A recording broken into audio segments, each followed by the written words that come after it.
Hello mga gar, papakita ko naman po sa inyo kung paano magluto ng poached chicken or boiled chicken. Napakasimple lang po nito mga gar, iboboil nyo lang po yung manok na buo, as in buo po, kasama paa hanggang ulo.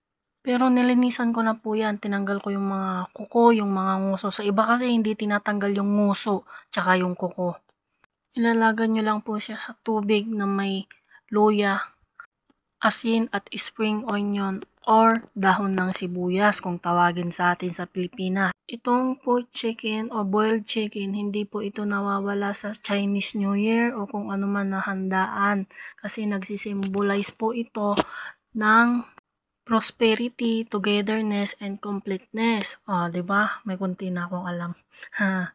Then, yun lang, mabalik po tayo. Yun lamang po, ganyan lang po. Dapat hindi siya kumukulo.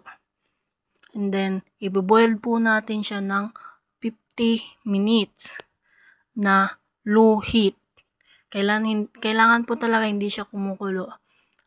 Ganyan lang po talaga siya, parang nakababad lang sa mainit na tubig. After po ng 50 minutes, okay na po siya.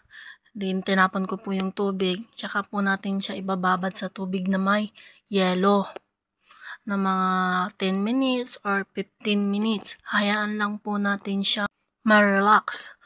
Diba? Sana all nakakapag-relax. Then, ganyan na po. Okay na po siya.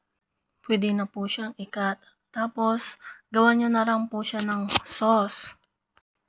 Mag-chop lang po kayo ng luya at bawang na pinong-pino. Then, spring onion po, i-chop nyo rin po. Tsaka nyo po lagyan ng konting asin at lagyan nyo po ng mainit na mantika.